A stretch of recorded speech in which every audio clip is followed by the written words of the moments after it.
We cannot see form without light, and so light plays a very integral role in our ability to see anything and to understand form as we are looking at it. The way light falls on objects, on surfaces, is what we know to be systematic. In other words, there are certain things it does regularly and certain things it does not do.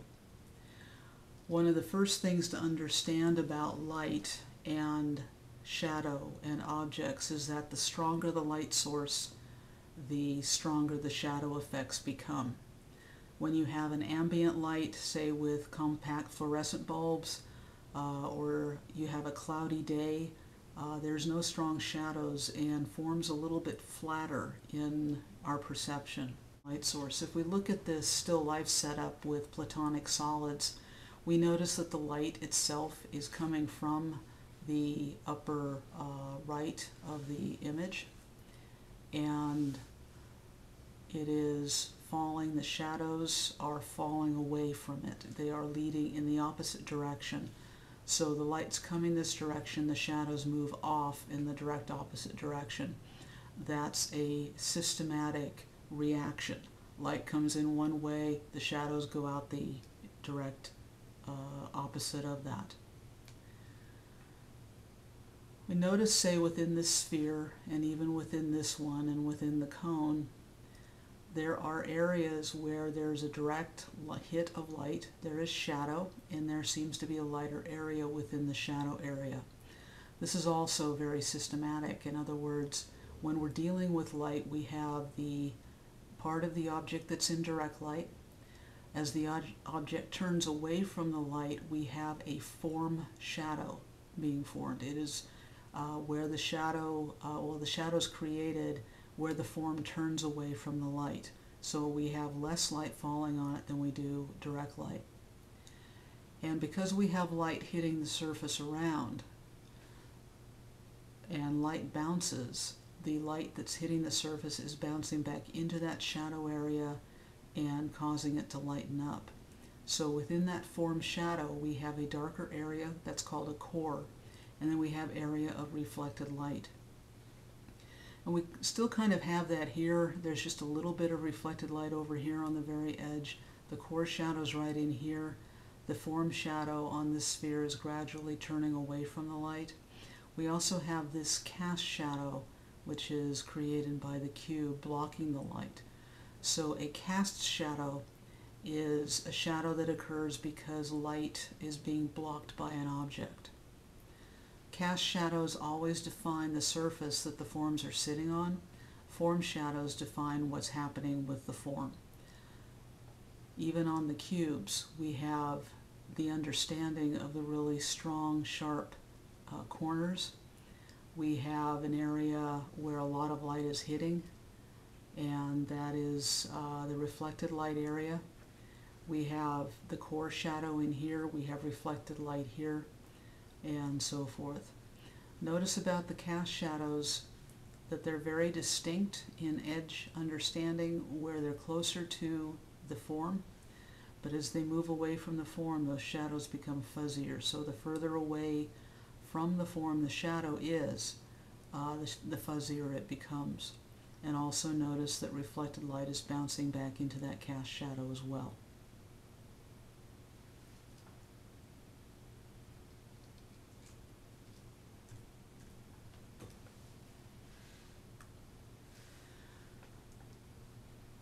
Very often we draw with line and with tonal rendering, and when we draw with outline, we can be as precise as we can with defining contour edges, but because it's outline, it only goes so far in creating volumetric illusion. There's always a sense of cartoonness with a line drawing, that it is actually a two-dimensional thing and not the illusion of three-dimensional volume. So even with this drawing, the sensibility is that it is a line drawing, and then the shadows are indicated just kind of lightly, not even very dramatically. Another thing about light logic and the system of how light falls is that the shadows will follow perspective angles. So as things diminish, shadows diminish. As things move away from us into space, they get smaller. As things are closer to us, they are larger in our perception. So shadows will follow linear perspective understanding. One of the things that you might try, actually I won't just say try, I'll say do it, is try to replicate what's going on in this drawing. We have a sphere, obviously, and we have an area of highlight. We have the area that is in direct light. We have the form shadow, and notice that on this sphere the form shadow is kind of crescent shaped. We have the core shadow, which is the darkest part of the form shadow, and we have reflected light. Then we have the cast shadow. It's more distinct as it's closer to the form and gets fuzzier and lighter as it moves away from the form. The cast shadow is following away from the light source, which here is coming from the upper left. And the idea of lightness pulling forward out of darkness and darkness pulling forward out of lightness helps us get rid of the linear contour that we would start out with to create this. So what I'd like you to do in your sketchbook is basically draw a sphere that has a directional light source, that has a cast shadow, that has a form shadow, area of highlight, and core shadow, reflected light, and see if you can recreate this. Put the sphere on a surface and indicate the division of the surface it's sitting on from, say, the wall or the space behind it, just by virtue of darker value, lighter value. And if you want to go ahead and stop the movie, you can, or you can do it later, but go ahead and try this exercise in your sketchbook before you do the weekly drawings.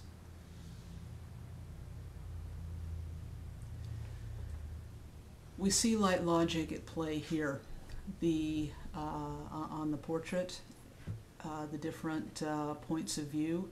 We have core shadows, we have reflected light areas, we have cast shadows, we have form shadows with little bits of reflected light, core shadows, cast shadows, and so forth.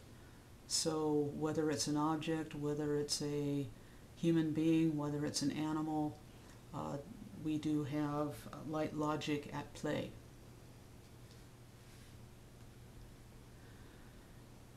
There's an artist known, well, his name is, he's not known as, his name is J.D. Hilberry, and he does these incredible renderings in graphite and employs the use of light logic to create a sense of almost super realism, but these things look almost photographic. They're not quite super realism, but they're so refined and elegantly accomplished that they almost look photographic. And notice that the cast shadow, notice all the form shadow within the bud, notice the cast shadow here, notice the subtle shading that's going on as the paper seems to be folded. Notice just even in the texture of the wood we have shadow and light at play. Another one of his drawings, eggs are really great spherical or ovoid forms to draw. And notice even here we have the area of direct light, a little bit of highlight, very subtle there. Core shadow, reflected light, overall form shadow.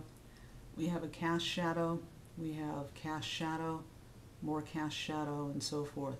Notice how cast shadow, in this case it's the basket right there that's falling on top of the egg, but that cast shadow is defining the surface of the egg.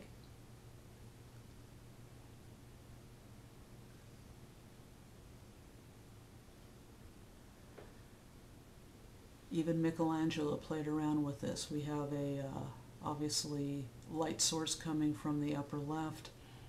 We have core shadow. We have overall the form shadow, creating the basic light shadow division in the portrait. We have cast shadow, reflected light area, and so forth. Notice how the collar and the back of the shoulder is separated out from the background, not because of contour line, but because of change in value, change in lightness or darkness.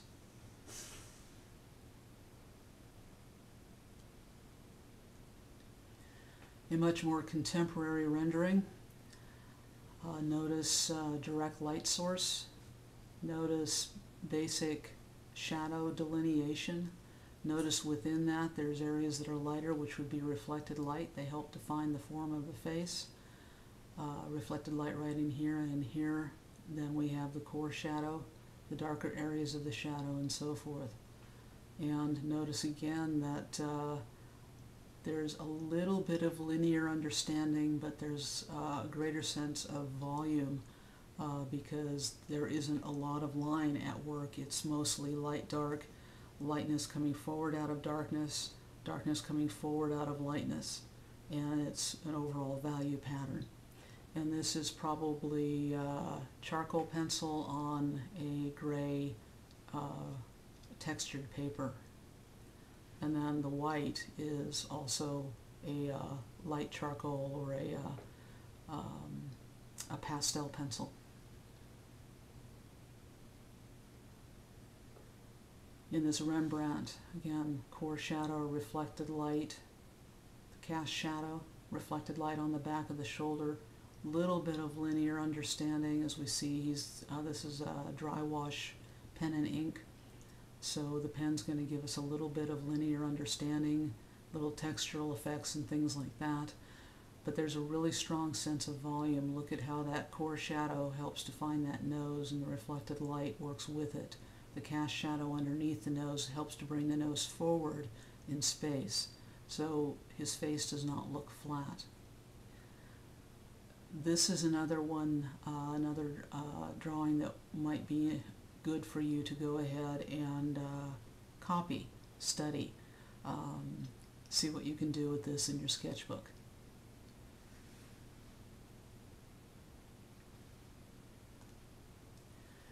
Now we'll look at one more. This is by Hans Holbein, and this one actually does use a combination of contour line and tonal rendering.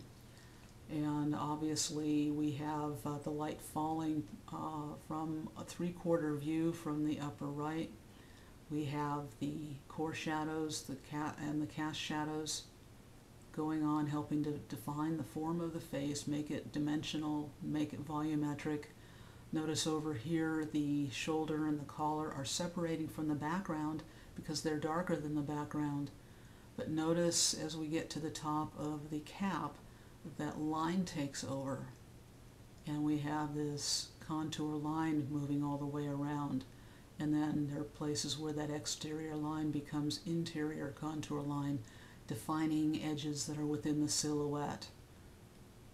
The line right around here that separates the cap from the forehead is actually a cast shadow, so a line is being used to define a shadow.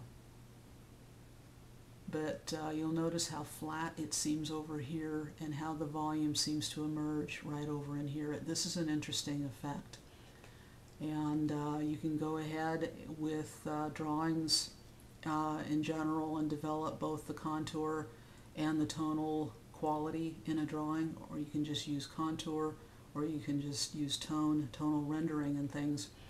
For the purposes of our drawing this week, we are going to try to get rid of the contour line and just work with value changes, lightness coming forward out of darkness, defining edges because they're lighter or darker than the background behind them, and so forth. So we're trying not to work with line so much, except to begin the drawing, and then as the tone is developed, as the values are developed, the line will